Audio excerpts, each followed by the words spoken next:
Инсульт күтүүсүз пайда болгон оору. Инсультка чалдыккандардын 80% жумуш ордуна кайта албайт. 20% гана ишин улантып кетет. Бул тууралуу невролог Максат Батыров Маралга берген маегинде билдирди. Анын айтымында Кыргызстан инсульт илдетинен каза табуу боюнча дүйнөдө эң жогорку көрсөткүчтө.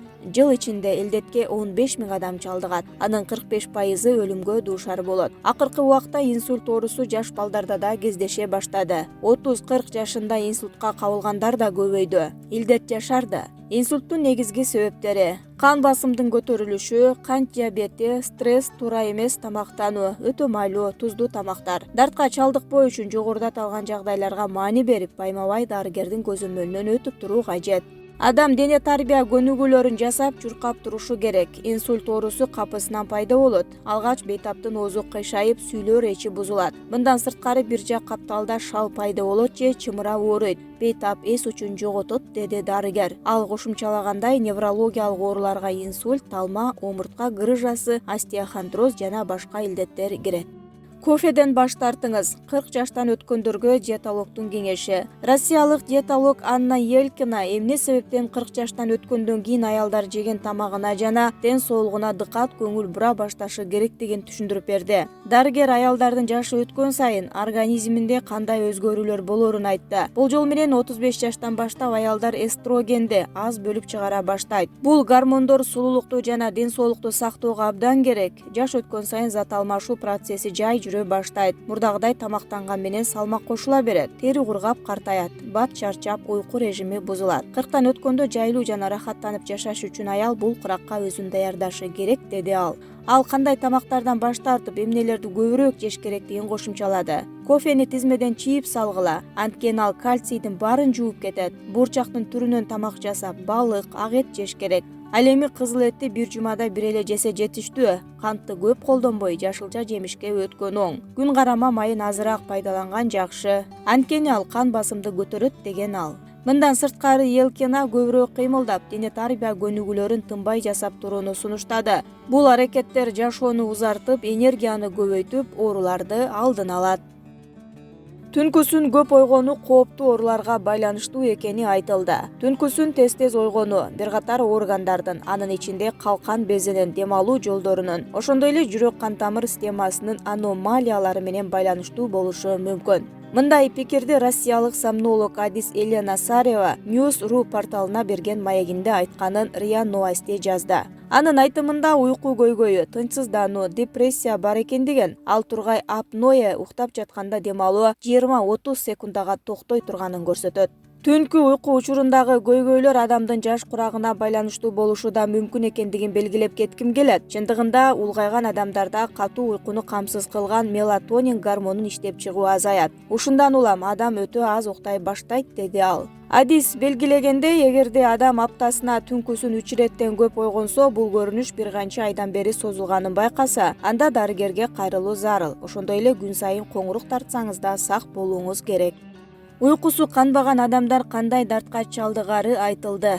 7 сааттан кем уктаган адамда кант диабетине кабылуу тобокелчилиги жогору болот. Бул тууралуу диетолог Светлана Фус билдирди. Анын айтымында аз уктуу адамды семирип кетүү, гипертония жана жүрөк оорусуна да алып келиши ыктымал. Диетолог адамдын канча уктаганы менен салмагы тыгыз байланыштуу экенин баса белгилеген. Уктап жаткан учурда организм лептин деп аталган уйку кандырган гормон бөлүп чыгарат. Ал грелин гормонун пайда кылууга түртөт. Адам канчалык аз уктаса, грелин көп бөлүнүп чыгат да адамдын курсагы ача берет. Ошондой эле канда мелатонин аз көлөмдө болсо, семирип кетүү тобокелчилиги жогорулайт, деди Адис. Диетолог адам 7 сааттан кем уктабаш керектигин эскерткен. Эгер аз уктуу адатка айланса, анда ден соолукта көйгөй жаралат. Башкача айтканда, зат алмашуу жайлап, адам дайыма чарчаңкы абалда жүрөт. Ошондой эле мээдеги айрым функциялар да бузулат. Окумуштуулар уйкусуздуктун таң калыштуу себебин табышты.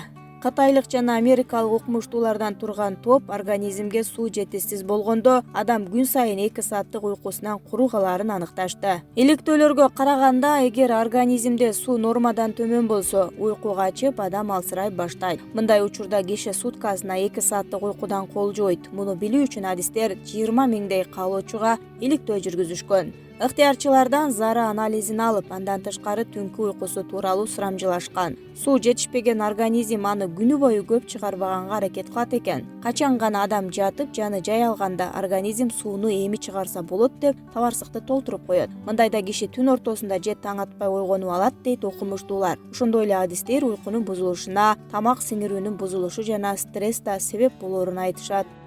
Чачты үй шартында боёо ден соолукка кооптубу? Адистин жообу. Аялдардын чачын үй шартында боёп алышы рак илдетинин пайда болуу тобокелчилигин жогорулатпайт. Бул тууралуу акшылык окумуштуулардын иликтөөсүнө таянып, Medical Hres басылмасы жазды. Мындай бүтүн дүйнөлүк саламаттыкты сактоо уюмунун позициясы менен дагы далгелери айтылат. Окумуштуулар чач боектогу заттар аны күндө кармап иштегендердин ден соолугуна зыян алып келет деп эсептейт. Буга чейин айрым окумуштуулар чач боек аялдардын эмчек, тери жана зара бөлүп чыгаруу системасындагы залалдуу шишиктерге себепкер экенин айтып келишкен. Бирок ушул убакка чейин бир дагы кадыр барктуу аты чыккан мекеме боек менен рактын байланышын далилдеп бере элек деп айтылат кабарда. Иликтөөнүн авторлору АКШнын ар кайсы ооруканаларында иштеген 117 миң медайымдын ден соолугун 36 жыл бою иликтешкен. Жыйынтыгында чачын ар дайым үй шартында боегон аялдардын ден соолугунда чачын дээрлик боебогон же адистердин кызматын колдонгондугунан сезилерлик айырма табылган эмес. Бирок адистер бул жаатта дагы иликтөөлөр болоорун айтышат.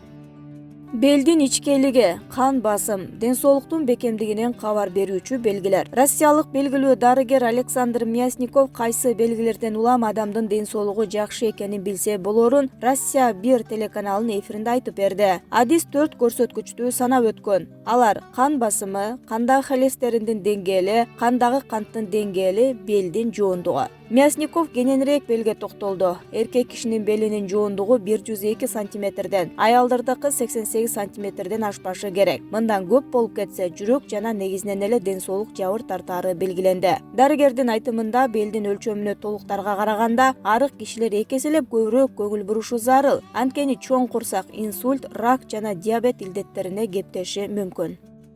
Соо жер калтырбайт окшойт. Адис COVID-19 көздү да жабыркатаарын айтты. Коронавирустун айынан аллергиялык конъюнктивит өрчүп же көзгө байланыштуу башка оорулар пайда болушу мүмкүн. Бул тууралуу Николай Пирогов атындагы Улуттук медициналык хирургиялык борборунун доценти, офтальмолог Ирина Лешенко Спутник радиосунун эфиринде айтып берди. Адистин пикиринде коронавирус башка органдар сыяктуу эле көзгө дагы терс таасирин тийгизет, бирок ал дароо эле билине калбай, убакыт өткөндөн кийин чыгышы мүмкүн.